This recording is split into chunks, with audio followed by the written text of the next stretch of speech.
오늘은 오순절 후 8째 주일입니다. 살아계신 하나님 앞에 건강한 마음으로 예배를 드리도록 하겠습니다.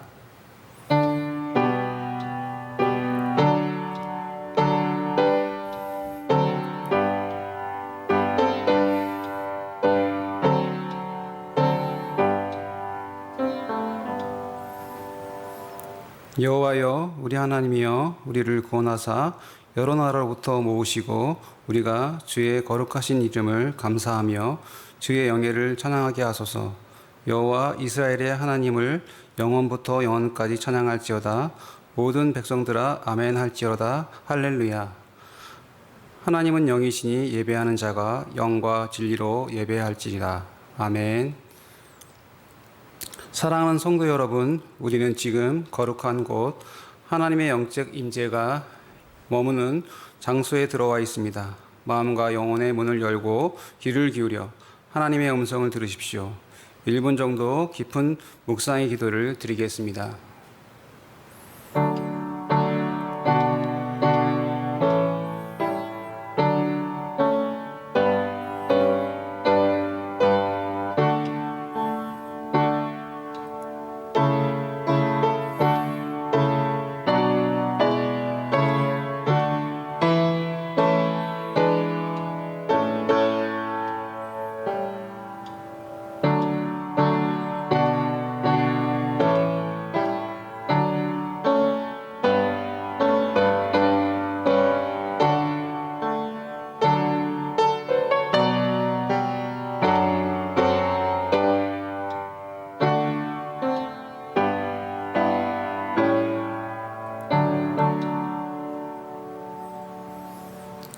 할렐루야. 나의 힘이 되시며 반석과 요새가 되시는 하나님 찬송합니다. 만세전부터 저희를 하나님의 백성으로 택하셔 주시고 예수님의 보혈로 의롭게 하사 구원하셨사오니 그 크신 사랑과 은혜를 감사드립니다. 오늘도 예배하는 자녀들의 사랑하여 주시고 자비로운 자에게는 주의 자비로우심을 보여주시고 완전한 자에게는 주의 완전하심을 보이시고 심령이 깨끗한 자에게는 주님의 깨끗하심을 보여주옵소서. 은혜를 사모하는 모든 성도들에게 진리의 말씀으로 충만케 채워주옵소서. 모든 영광을 삼위일체 하나님께만 올려드리며 우리 주 예수 그리스도의 이름으로 기원드리옵나이다. 아멘. 찬송가 69장 1절, 5절, 6절 하시겠습니다. 찬송가 69장 1절, 5절, 6절만 하시겠습니다.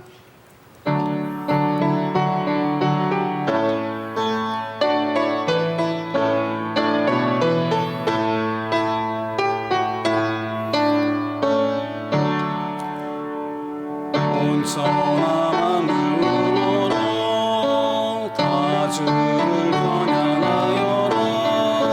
할렐루야, 할렐루야. 저는 빛나는 맑은 해, 저는 빛나는 맑은 날, 하나님을 바라. 할렐루야, 할렐루야.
전체로 머리를 숙여 감사와 참회의 기도를 드리겠습니다.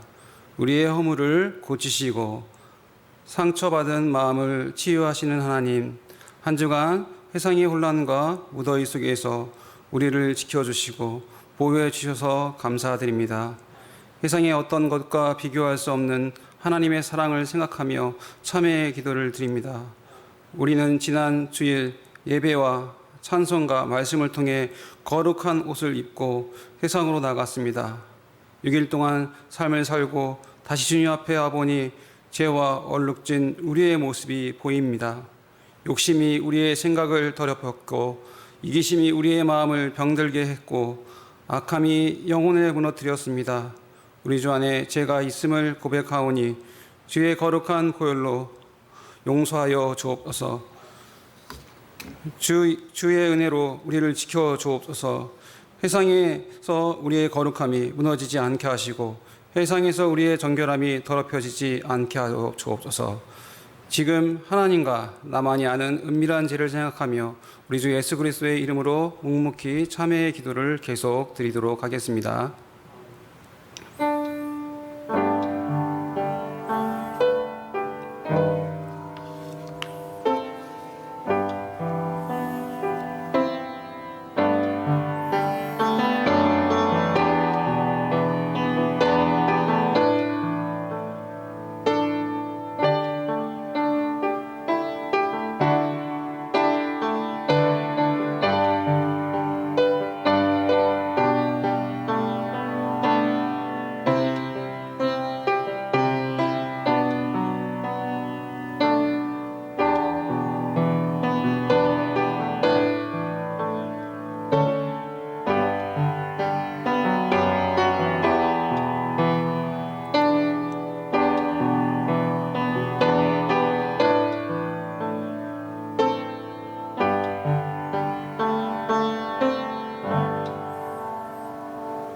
이제 그리스도 예수 안에 있는 자들에게는 결코 정죄함이 없나니 이는 그리스도 예수 안에 있는 생명의 성령의 법이 죄와 사망의 법에서 너를 해방하였습니다. 아멘. 자리에 앉아서 교동문 30번 같이 교독하시겠습니다. 교동문 30번입니다. 하나님은 우리에게 은혜를 베푸사 복을 주시고 그 얼굴빛을 우리에게 비추사 하나님이여 민족들이 주를 찬송하게 하시며 주는 민족들을 공평히 심판하시며 땅 위의 나라를 다스리는 것이니라.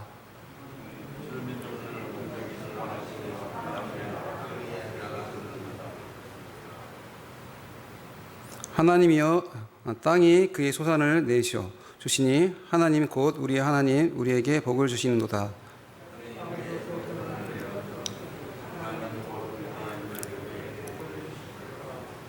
땅의 모든 끝이 하나님을 경외하리로다. 아멘. 다 같이 신앙 고백 하시겠습니다. 나는 전능하신 아버지 하나님 천지의 창조주를 믿습니다. 나는 그의 위하신 아들 우리 주 예수 그리스도를 믿습니다. 그는 성령으로 잉태되어 등용녀 마리아에게 나시고 본디오 빌라도에게 고난을 받아 십자가에 못 박혀 죽으시고 장사된 지 사흘 만에 죽은 자 가운데서 다시 살아나셨으며 하늘에 오르시어 전능하신 아버지 하나님 우편에 앉아 계시다가 거기로부터 살아있는 자와 죽은 자를 심판하러 오십니다. 나는 성령을 믿으며 거룩한 공교회와 성도의 교제와 영생을 믿습니다. 아멘. 찬송가 86장 다 같이 부르겠습니다. 찬송가 86장 다 같이 부르겠습니다.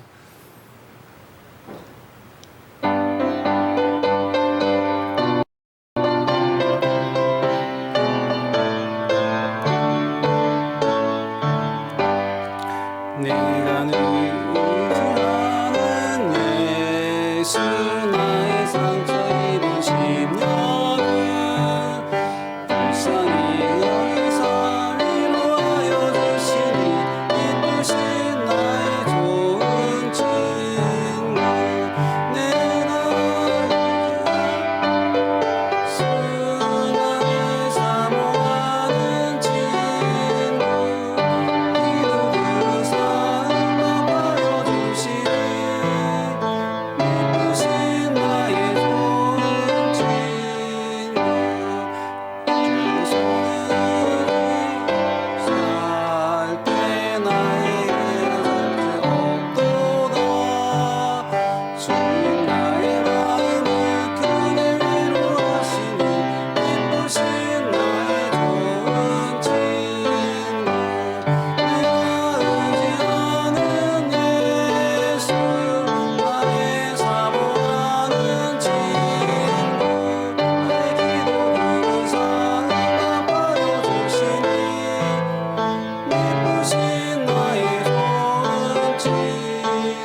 사랑과 은혜의 하나님, 무더위 속에서도 한 주일을 지켜주시고 주님의 은혜에 살게 하심에 감사드립니다. 하나님께 받은 십자가의 사랑을 늘 잊지 않게 하시며 더 나아가 그 사랑을 실천하고 이웃과 나눌 수 있는 깊은 신앙을 우리 모두에게 허락하여 주시옵기를 간절히 기도드립니다. 하나님의 뜻에 따라 세워주신 우일교회를 축복하여 주시며 지금까지 지켜주심에 감사드립니다. 에벤 에셀의 하나님이 되어주시사 교회의 앞길을 지켜주시고 주의 사명을 잘 따르는 교회 되게 하여 주시옵소서. 당회에서 유치부에 이르기까지 각각의 기관들이 맡겨진 사명을 잘 감당케 하옵시고 살아 움직이는 기관 되도록 역사하여 주시옵소서. 성도들을 축복하여 주시사 각각의 형편과 사정에 따라 적절한 은혜를 허락하여 주시옵고 질병으로 인해 힘든 가운데 있는 성도들에게는 빠른 치유와 진로 문제로 괴로워하는 청년들에게는 미래를 보여주시며 하나님의 손길이 필요한 모든 곳에 주님의 손을 내밀어 주시사 모든 문제가 해결되며 하나님의 역사를 체험하는 우리 모두가 되게 하여 주시옵소서. 또한 여름 성경학교가 진행 중에 있습니다. 아무 사고 없이 주님이 계획하신 대로 온전히 이루어질 수 있도록 인도하여 주시옵소서. 한 고비를 넘긴 코로나19가 다시 또 우리의 가정과 생업과 신앙을 위협하고 있습니다. 모든 위정도들이 최선을 다한 방법으로 대응케 하옵시고 더 이상 이로 인해 신음과 고통이 없도록 도우시며 경제, 사회, 정치가 빨리 안정되어 모든 국민들이 행복해하는 나라 되게 하여 주시옵소서. 오늘 말씀 전하여 주실 담임 목사님의 신원을 강건케 하시옵고 목자의 사명을 감당할 때 낙심치 않게 하시며 더욱더 깊이와 넓이가 더해가는 훌륭한 목자 되게 하여 주시옵소서. 주시는 말씀이 우리 마음속에 새겨져서 세상을 살아가는 우리 모두에게 힘의 원동력이 되게 하옵시고 이 시간 믿음의 소망을 갖는 시간 되기를 간절히 원합니다. 오늘 주일을 맞아 하나님의 이름으로 모여 예배하는 이 땅의 모든 곳에 하나님의 은혜가 충만하길 원하며 모든 말씀 예수님의 이름으로 기도드립니다. 아멘. 하늘에 계신 우리 아버지, 아버지의 이름을 거룩하게 하시며 아버지의 나라가 오게 하시며 아버지의 뜻이 하늘에서와 같이 땅에서도 이루어지게 하소서. 오늘 우리에게 일용할 양식을 주시고 우리가 우리에게 잘못한 사람을 용서하여 준 것 같이 우리의 죄를 용서하여 주시고 우리를 시험에 빠지지 않게 하시고 악에서 구하소서. 나라와 권능과 영광이 영원히 아버지의 것입니다. 아멘.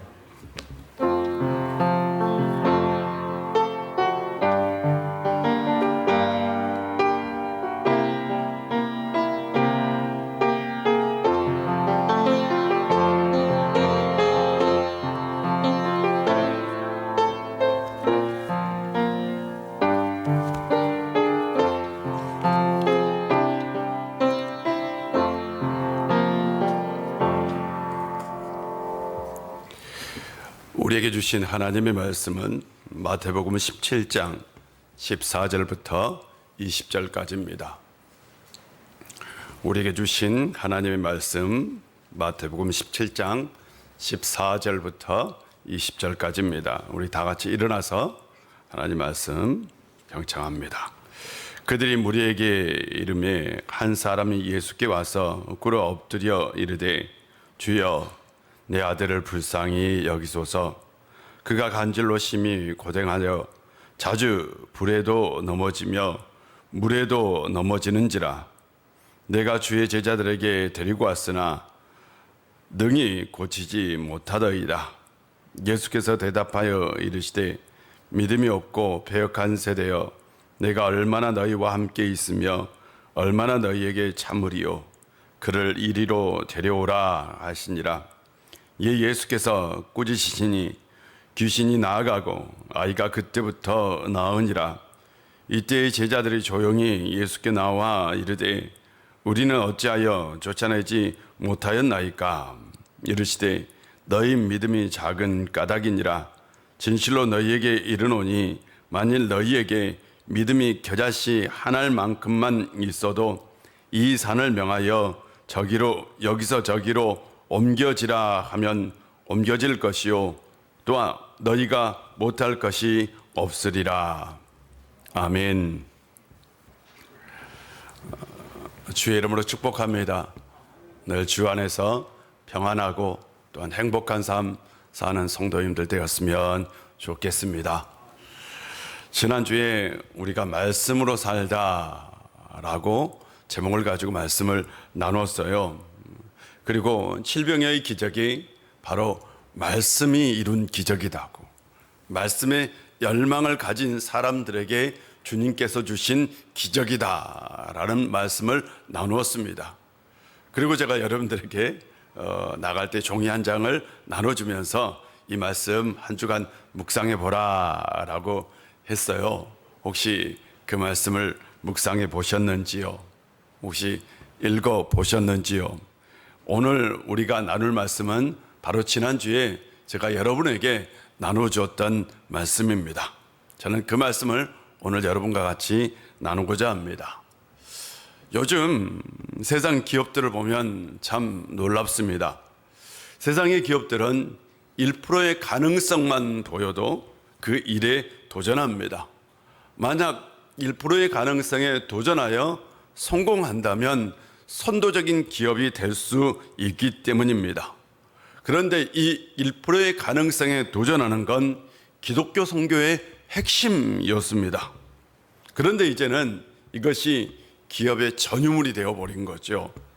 교회가 어느 순간 1%의 가능성에 도전하기보다는 안전한 길을 택하고 있습니다. 지금 한국교회는 1%의 가능성에 도전하고 있을까요? 과거의 교회는 1%의 가능성에 도전하는 교회였습니다. 말도 안 되는 사역에 도전하기도 했고 말도 안 되는 전도를 하기도 했습니다. 예를 들어서 어떤 부인이 남편이 굉장히 핍박을 해요. 핍박을 받으면서 교회를 다녀요. 그런데 그 부인은 핍박하는 그 남편이 교회를 다니도록 교회에서 기도를 했어요. 핍박하는 남편이 교회를 다닌다는 건 1%의 가능성입니다. 그런데 실제로 나중에 남편은 그 부인의 기도에 의해서 교회를 가지고 신앙을 갖게 되었어요. 요즘은 만약 남편이 핍박을 한다면 아마 남편을 전도하기보다는 자신의 신앙도 포기해 버릴 겁니다. 우리는 1%의 가능성에 도전하기보다는 우리는 쉽게 포기해 버리는 경향을 가지고 있습니다. 제가 부목사로 사역할 때입니다. 해마다 정책당회를 하죠. 정책당회를 할 때는 다음 해에 정책을 세우고 또한 그 정책에 대해서 발표를 해요. 그리고 제안을 하기도 합니다. 부교육자들과 심도 있게 논의를 해서 하나의 정책을 이렇게 당에 제안을 했어요. 그랬더니 장로님 한 분이 얘기를 하는 거예요. 그거 하면 실적이 얼마나 되겠느냐. 딱 얘기하는 거예요. 실적이 얼마나 되겠느냐. 실적이 없으면 꼭 할 필요가 있겠느냐라고 말씀을 하셨어요. 그래서 그 목회 계획을 접었던 적이 있어요. 교회에서는 물론 실적이 중요하죠. 그러나 목회 사역이라는 게 세상 일과 달리 영적인 일이고 때로는 눈에 보이는 실적이 나지 않을 때도 있습니다. 왜요? 영적인 일이라니까요. 영적인 사역이기 때문입니다. 영적인 일은 1%의 가능성을 보고 나아가는 하나님의 일인 거죠. 그래서 우리는 때로는 1%의 가능성만 보여도 도전해야 합니다. 저는 우리 우일교회가 이런 교회가 되었으면 좋겠고 성도님들도 그런 성도님들이 되었으면 좋겠습니다. 오늘 본문 얘기를 하고자 합니다. 주님께서 높은 산으로 올라가셨어요. 빌립보 가이사라에서 높은 산은 아마 틀림없이 성경학자들은 그 산이 헤르몬산이었을 것으로 얘기를 합니다. 이 헤르몬산은 해발 2,800m예요. 백두산만큼 높은 산이 바로 헤르몬산이고요. 이스라엘에서 유일하게 눈이 내리는 산이기도 합니다. 이 산은 바로 이스라엘의 생명줄이고, 이 산에서 흘러는 내리는 물이 갈릴리 호수로 모여서 바로 이스라엘 백성들이 먹고 사는 물이 되는 거죠. 이 헤르몬 산의 정상에 올라가면 온 유대, 세상을 다 한눈으로 볼 수 있는 그런 산입니다. 주님께서 바로 이 산에 오르셨어요. 그런데 정상까지 오르진 않았던 것 같아요. 주님께서 어느 부분까지 올라서 제자들과 밤새도록 기도를 하셨어요. 기도하실 때에 주님의 모습이 변화되었어요. 해처럼 아주 밝은 모습으로 변화되었어요. 제자들이 보기에 주님은 영적인 세계로 들어가신 거죠. 그리고 그 세계에서 모세와 엘리야와 함께 대화를 하고 있었어요. 제자들이 보기에 매우 신비로운 장면이었습니다. 밤이 새고 그 다음에 아침 새벽 일찍 산에 내려오셨어요. 산에서 내려와 보니 9명의 제자들에게는 매우 난처한 일이 벌어지고 있었습니다. 어떤 한 남자가 자기 아들을 데리고 제자들에게 찾아왔어요. 실은 주님께 온 거죠. 근데 주님께서 없었기 때문에 제자들에게 자신의 아들이 병이 걸렸는데, 간질병이 걸렸는데 그 병을 걸쳐달라고 요청한 거예요. 그런데 제자들은 고치지 못했습니다. 그러자 그것이 논쟁이 되었어요. 아마 틀림없이 사람들이 이렇게 얘기했겠죠. 아니, 당신들은 그 제자가 아닙니까? 왜 제자인데 고치지 못합니까? 당신들 정말 제자가 맞습니까? 라고 틀림없이 따지고 물었던 것 같아요. 그렇게 제자들이 굉장히 난처한 입장에 처해 있을 때에, 그래서 제자들이 사람들에게 기가 죽어 있을 때에, 그때 주님께서 산에서 내려오셨어요. 그러자 주님 앞에 그 남자가 엎드립니다. 그리고 이렇게 간청하죠. 주여, 내 아들을 불쌍히 여겨주십시오. 간질병으로 몹시 고생을 하고 있습니다. 얘가 자주 불 속에도 뛰어들고 물 속에도 뛰어듭니다. 제가 이 아이를 선생의 제자들에게 데려왔는데 선생의 제자들은 고치지 못했습니다. 라고 자기 아이를 고쳐달라고 간청하면서 동시에 제자들의 무능함을 지적하기도 했습니다. 아마 제자들은 그 순간 쥐구멍에라도 들어가고 싶었을 것입니다. 주님께서 이 남성에게 아이를 데리고 오너라 라고 얘기합니다. 그러면서 주님께서 이렇게 말씀하셨어요. 믿음이 없고 삐뚤어진 세대여, 내가 언제까지 너희와 함께 있으며 내가 언제까지 참아야 하겠느냐 라고 말씀을 하십니다. 그 사이에 이 아버지가 아이를 주님께로 데리고 왔어요. 주님께 데리고 오자 아이가 거품을 흘리며 쓰러집니다. 주님께서 물었어요. 언제부터 이렇게 되었느냐? 네, 어릴 때부터 이렇게 되었습니다. 주님께서 아이에게 명령합니다. 귀신아, 내게 명령하노니 그 아이에게서 나오너라. 그리고 다시 들어가지 말라. 주님께서는 귀신을 꾸짖으셨어요. 그러자 그 아이가 다시 발작을 하면서 쓰러집니다. 사람들이 그 모습을 보고 야, 아이가 죽었다 라고 얘기를 해요. 그러자 주님께서 이 아이의 손을 잡아 일으켜 세웠습니다. 귀신이 나간 거죠. 아이가 건강해졌습니다. 사람들이 환호성을 질렀을 것 같아요. 와, 아이가 나갔다고. 아마 그의 아버지는 기뻐 뛰었을 것 같아요. 이제 우리 아들이 살아났다고. 아마 제자들도 좋아했겠죠. 왜요? 자신들이 하지 못하는 일을 주님께서 해 주었으니까.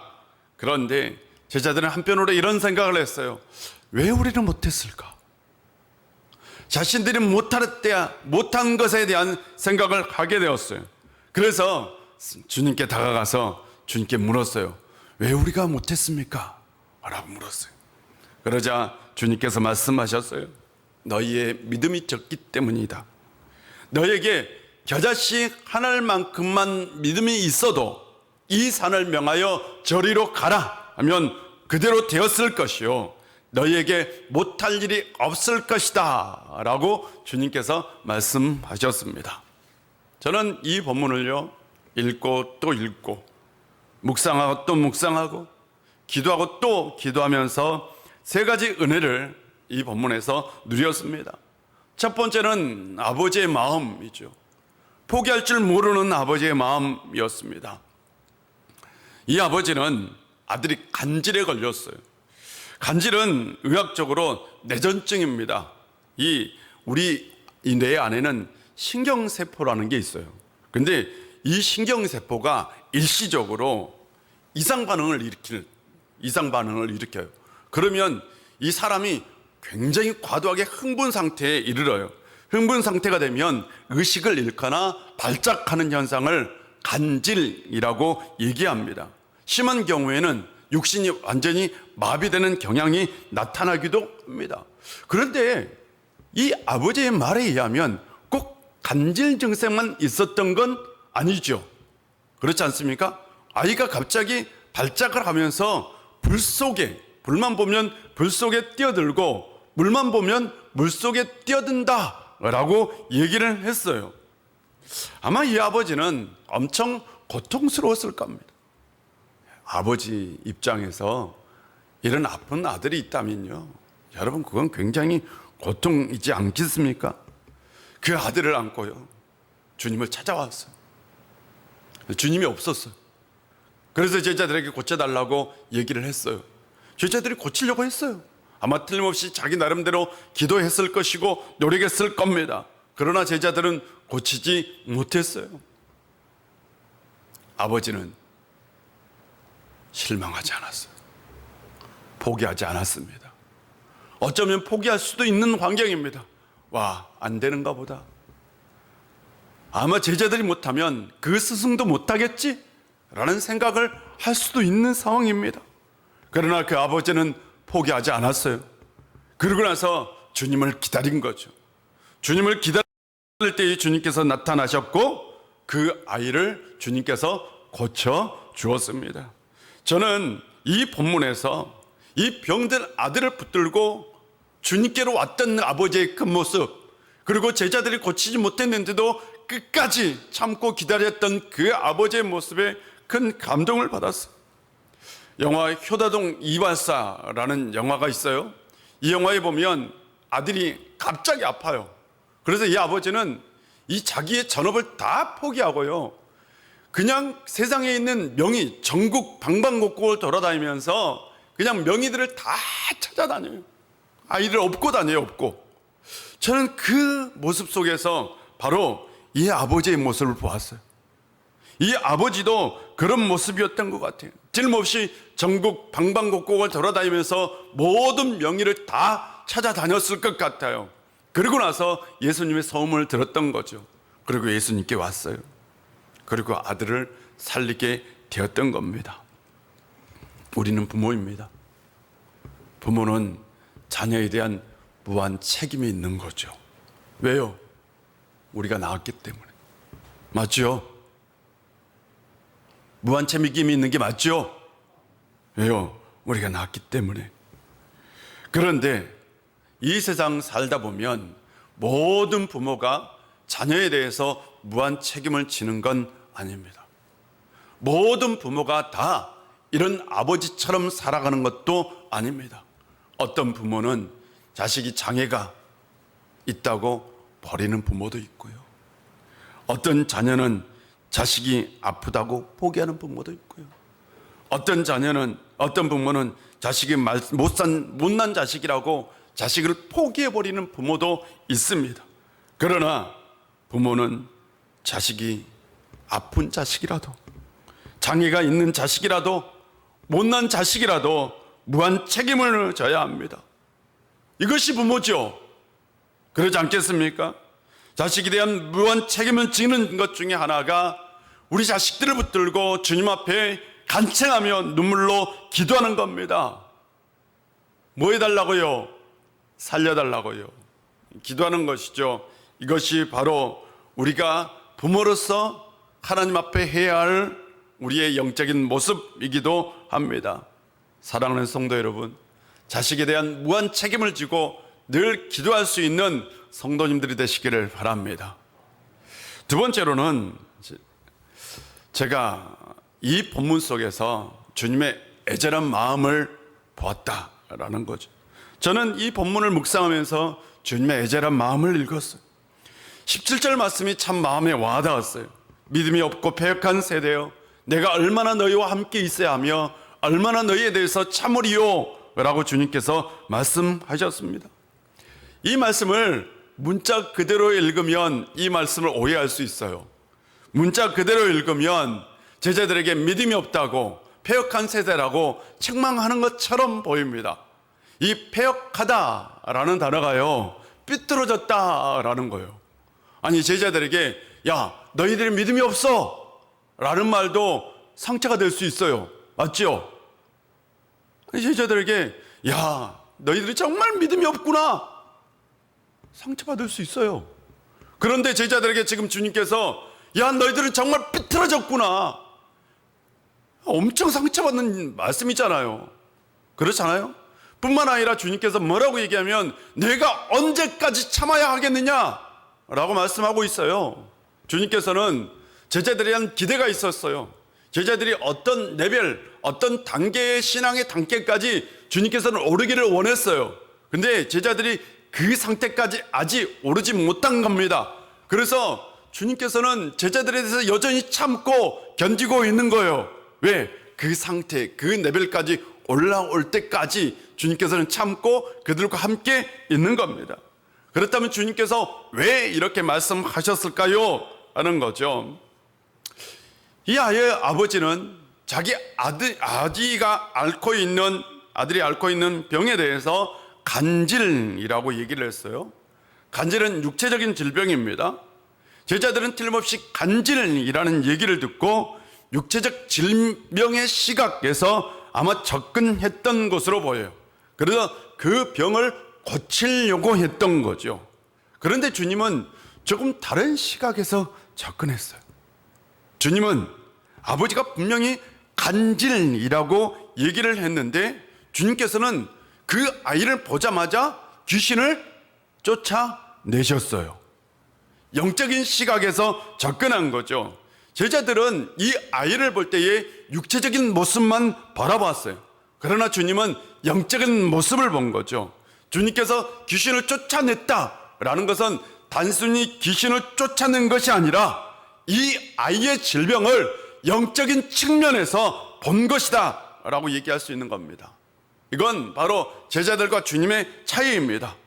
아이의 증상을 놓고 주님은 영적인 시각에서 그 아이를 바라봤어요. 아버지가 이렇게 얘기했어요. 이 아이는 물속에도 뛰어들고 불속에도 뛰어듭니다.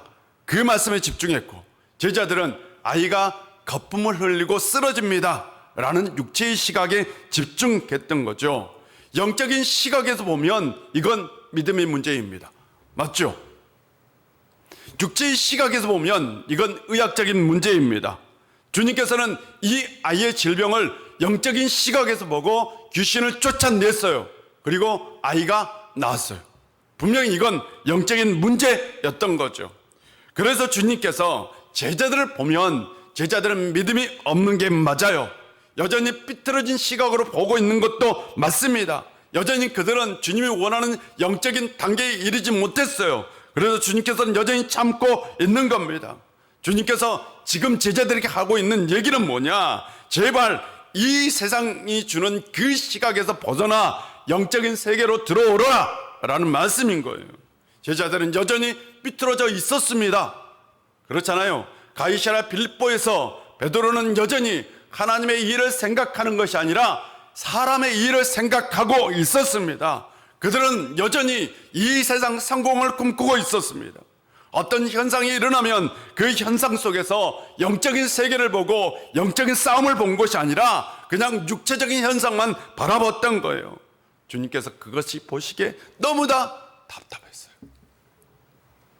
하나님 나라의 일은 영적 세계의 일이고요, 영적인 일입니다. 제자들은 아직도 삐뚤어져 있는 사람들이죠. 그 이유는 그들 안에 육체적인 생각이 가득하기 때문이죠. 그래서 그들은 영적인 눈을 뜨고 영적인 세계를 볼 수 없었던 겁니다. 당연히 영적인 세계를 볼 수 없기 때문에 영적인 능력을 행할 수 없었어요. 당연히 주님이 보시기에 믿음이 없는 거죠. 믿음의 능력을 행할 수 없었습니다. 주님은 여전히 제자들을 향해서 참아야 했던 거죠. 이 속에는 주님의 한탄도 들어있지만 제자들을 향한 주님의 애절한 마음도 들어있는 거죠. 주님께서 제발 영적으로 좀 자라다오. 맞잖아요. 믿음이 좀 성숙한 단계에 이르다다오. 눈을 뜨고 영적인 세계를 좀 바라봐라 라는 그 말씀이 포함되어 있습니다. 여러분, 신앙은요 자라나는 거죠. 맞죠? 신앙은 자라나는 거죠. 그런데 신앙생활을 10년, 20년, 30년에도 자라나지 않는다면 주님께서 얼마나 답답하시겠습니까? 여러분의 신앙이 자라나는 신앙이 되기를 주의 이름으로 축복합니다. 자라나는 신앙이 되려면 늘 말씀을 가까이 하는 성도님들 되시기를 바랍니다. 세 번째로 저는 이 영적인 세계는 믿음으로 작동한다라는 것을 보게 되었습니다. 20절을 보면 주님께서 이렇게 말씀하시죠. 너에게 겨자씨 하늘만한 믿음이라도 있었으면 이 산더러 명하여 여기서 저기로 옮기라 라고 했으면 그대로 되었을 것이다. 너에게 못할 일이 없을 것이다 라고 말씀하셨어요. 우리는 이 말씀을 굉장히 오해하는 측면이 있죠. 그래서 우리는 믿음대로 된다, 믿으면 된다, 믿음이 있으면 모든 것을 할 수 있다, 믿음 만능주의를 얘기하죠. 그렇지 않습니까? 우리는 믿으면 된다고 얘기합니다. 믿으면 모든 것이 다 이루어진다고 얘기합니다. 그래서 우리는 믿음 만능주의를 꿈꿉니다. 그렇다면 정말 주님께서 믿음 만능주의를 얘기하고 있는 걸까요? 주님께서 겨자씨 하늘만한 믿음이 있어도 너희들이 산을 옮길 수 있다, 너희들이 못할 일이 없을 것이다 라는 말씀은 무슨 말씀일까요? 분명한 건 나중에 제자들에게 이 말씀이 그대로 이루어집니다. 그리고 제자들은 이 놀라운 믿음의 능력을 가지고 이 세상 속에서 살아갑니다. 나중에 제자들은 믿음의 능력으로 하지 못한 일이 없게 됩니다. 그러나 그 일이 무엇이냐가 중요합니다. 그 일이 어떤 일이냐, 그 일이 무슨 일이냐, 이것이 중요한 거죠. 믿음에는 어떤 대상이 있어요. 맞죠? 믿음은 대상이 있는 거예요. 우리는 대상을 신뢰하고 대상을 의지하고 대상에게 복종하는 것, 그것을 믿음이라고 얘기합니다. 우리는 하나님을 신뢰하고 하나님을 의지하고 하나님께 복종해요. 이걸 우리가 믿음이라고 얘기합니다. 믿음 자체에는 능력이 없어요. 우리가 예수 그리스도를 믿음으로 구원을 받습니다. 그렇다고 해서 믿음이 구원을 갖고 있는 믿음 그 자체가 구원의 능력을 지니고 있지는 않습니다. 우리를 구원하는 분은 예수 그리스도입니다. 우리가 예수 그리스도를 믿을 때에 그 믿음을 통해서 예수 그리스도의 구원의 역사가 우리 안에 나타나는 것이지 믿음 그 자체가 구원의 능력은 아닙니다. 그렇다면 믿음만 있으면 너희들이 하지 못할 일이 없을 것이다 라는 말씀은 무슨 말씀일까요? 주님께서 높은 산에 올라갔어요. 맞죠? 기도하셨어요. 그때 영적인 세계로 들어가셨어요. 그런데 그 영적인 세계는 바로 앞으로 제자들이 들어가야 할 세계이고, 앞으로 제자들이 이 세상 속에서 이루어야 할 세계이고, 제자들이 참여할 세계입니다. 주님께서는 바로 자신처럼 제자들도 영적인 눈을 뜨고 그 영적인 세계를 보기를 원했어요. 그런데 그 영적인 세계는 바로 믿음으로 볼 수 있는 세계입니다. 믿음으로 들어갈 수 있는 세계입니다. 그 영적인 세계는 믿음으로만 갈 수 있는 세계입니다. 믿음으로만 볼 수 있는 세계입니다. 믿음이 없이는 안 돼요. 그래서 그 영적인 세계에서는 가장 중요한 게 믿음이에요. 그 영적인 세계에서는 겨자씨 하나할 만한 믿음이 있어도 산을 옮길 수 있는 능력이 됩니다. 영적인 세계에서는 믿음으로 안 되는 게 없어요. 맞죠? 다시 말씀드립니다. 영적인 세계에서는 믿음으로 안 되는 일이 하나도 없습니다. 믿음으로 모든 것이 가능합니다. 영적인 세계를 사는 사람들에게 가장 중요한 지표가 있다면 그건 믿음이에요. 20절은 하나님 나라 영적인 세계에 대해서 주님께서 말씀하고 있는 겁니다. 이 세상 물질적인 세계에서 일어나는 모든 일에 믿음이 작동한다 라는 말씀은 결코 아닙니다. 그런데 우리가 이 말씀을 이 물질적 세계에서 적용하려고 해요. 물질적 차원에서 적용하려고 해요. 육체적 세계 안에서 적용하려고 해요. 그래서 이 물질적 세계 안에서 모든 것이 다 믿음으로 된다. 물질 만능주의를 꿈꾸고 있습니다. 그러나 절대로 주님께서는 믿음 만능주의를 얘기하지 않았어요. 이 물질 세계에서도 믿음으로 모든 것이 가능하다. 믿음 만능주의, 제자들이 빠졌던 함정입니다. 제자들은 주님을 믿으면 세상에서 자신들이 원하는 모든 것을 다 이룰 수 있다고 생각했어요. 맞잖아요. 주님을 따르면, 주님을 믿으면 자신들이 꿈꾸고 자신들이 소망하는 모든 것을 이 세상 속에서 다 이룰 수 있다고. 주님께서 그들의 모습을 보면서 너희에게는 겨자씨 하나만큼만 믿음만도 없다. 그 믿음보다, 믿음이 있기는 있어요. 근데 겨자씨 하나만한 그 믿음보다도 작은 믿음을 가지고 있어요. 그러니까 그 믿음은 영적인 일을 도저히 감당할 수 없는 믿음인 거죠. 영적인 싸움에서 이길 수 없는 믿음이고 귀신도 쫓아낼 수 없는 믿음을 제자들은 가지고 있었던 겁니다. 주님은 제자들에게 제발 영적인 눈을 떠라. 영적인 세계에서는 믿음이 작동한다. 믿음으로 영적인 세계는 이루어진다 라고 말씀하고 있는 겁니다. 나중에 제자들은 진짜 영적인 세계를 보게 돼요. 믿음으로. 그렇지 않습니까? 그리고 그들은 이 세상 속에서 믿음으로 영적인 일을 이뤄냅니다. 그리고 영적인 강자로 이 세상을 바꿔버린 사람들이 됩니다. 놀라운 사람들이죠. 영적인 세계에서는 믿음이 모든 걸 결정합니다. 하나님 나라에서 가장 큰 부자는 믿음이 큰 사람이죠. 부자가 되고 싶어요?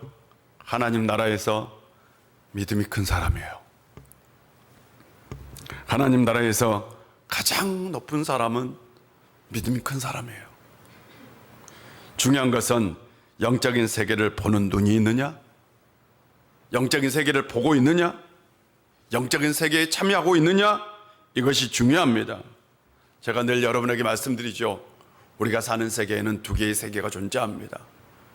이 세상, 물질적 세계, 눈에 보이는 세계가 있습니다. 그러나 또 다른 세상, 세계가 있어요. 눈에 보이지 않습니다. 영적 차원의 세계입니다. 그런데 이 영적 차원의 세계는 바로 믿음의 눈으로 볼 수 있는 세계, 믿음으로 참여할 수 있는 세계입니다. 그런데 그 세계가 어마어마한 세계이고 엄청난 세계예요. 놀라운 세계입니다. 그 세계에 한번 발을 딛기 시작하면 이 세계가, 이 물질적 세계가 시시하다는 거죠.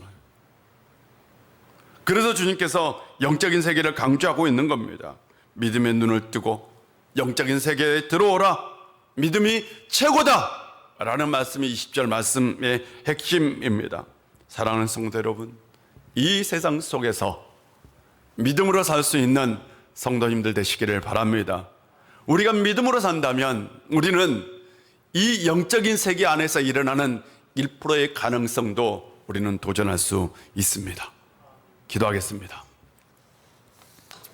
아버지 하나님, 오늘도 우리 가운데 함께 해주시고 은혜 주셔서 감사합니다.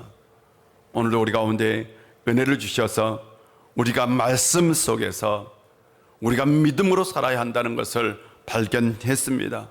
우리가 영적인 눈을 뜨고 우리가 영적인 세계로 들어가서 우리가 영적인 일을 할 때에 가장 중요한 것이 믿음이라는 것을 알게 되었습니다. 아버지 하나님, 오늘도 우리를 깨워주시고 우리 가운데 함께하여 한 주간 이 세상 속에서 영적인 삶을 살 수 있는 저희들 되게 하여 주옵소서. 예수님의 이름으로 기도합니다. 아멘. 우리 다 같이 일어나서 찬송합니다.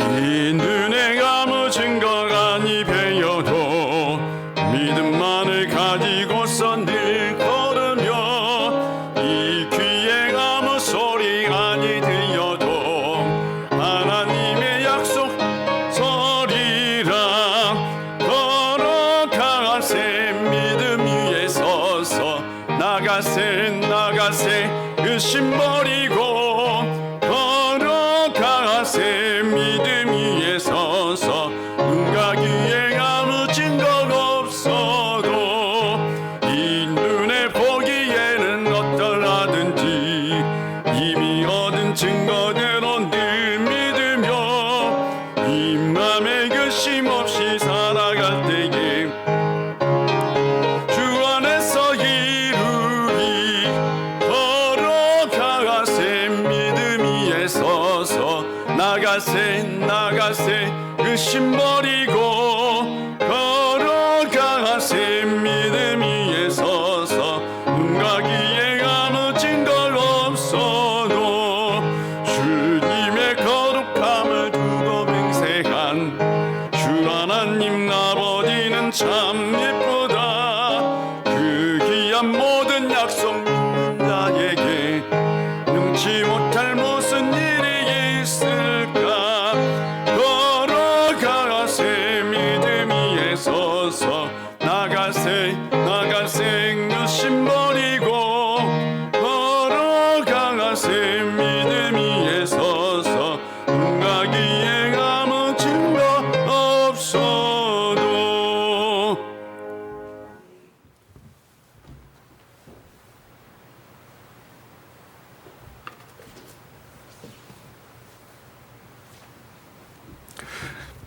박정주 집사님, 최혜순 집사님 무명으로 감사함을 드렸습니다. 기도합니다.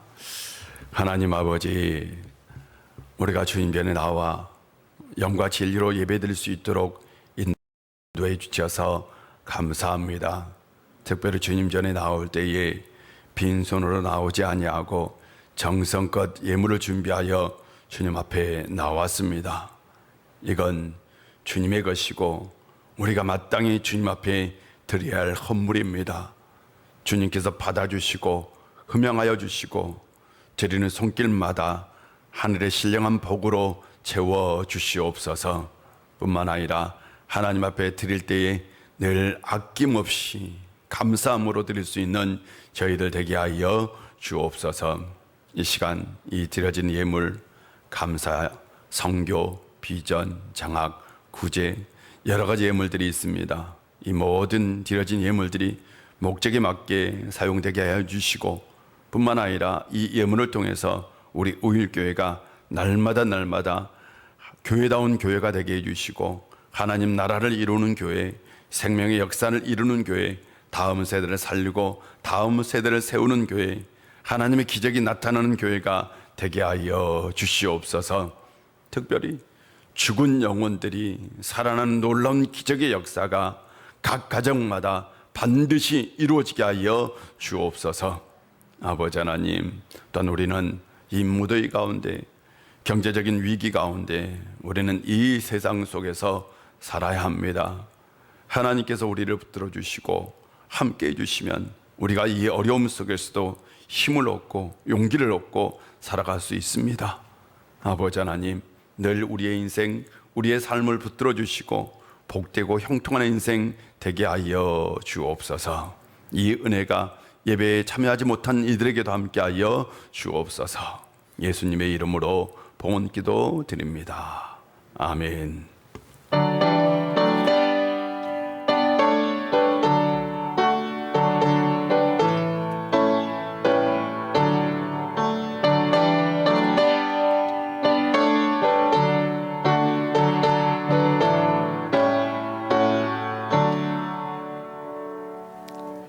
자리에 앉아 주시고요. 교회 소식을 전해드리겠습니다. 오늘 찬양 예배는 우리 구역별로 모여서 우리 구역 연합 예배로 드립니다. 그래서 찬양 예배는 좀 많이 꼭 참여해 주셨으면 좋겠고요. 우리가 8월 달부터 월사 기도회 하기로 했어요. 그래서 내일이 바로 8월 1일입니다. 그래서 내일 아침 월사 기도회 있으니까 좀 많이 좀 참여해 주시고요. 그 다음에 교회학교 여름 성경학교 학예 수련회 있습니다. 우리 유소년부가 오늘부터 내일까지, 그리고 청년부가 8월 13일에 수련회가 있습니다. 위에서 꼭 기도해 주시고, 나머지 나머지 교회 소식은 주보를 참고해 주시면 되겠습니다. 우리 다 같이 일어나셔서 우리는 오직 예수 오직 믿음으로 살아야 합니다. 우리는 오직 예수 오직 믿음으로 살아야 합니다. 아멘.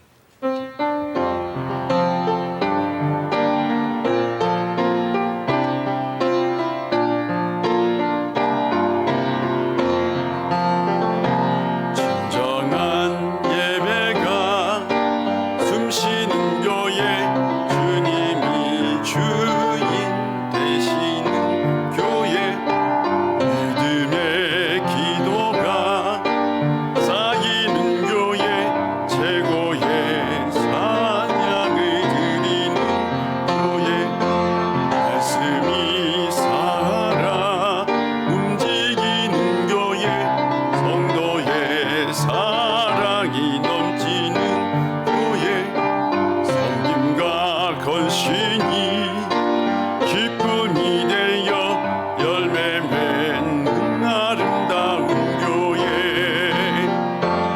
주님의 마음 닮아서 이곳을 사랑하는 교회, 주님의 영광을 위해서 빛 대신 주님 전하는 교회, 사랑이 불꽃이 활짝 피어나 날마다 사랑에 빠진 교회, 주께서 사랑하는 우리 교회가 이런 교회 되게 하소서.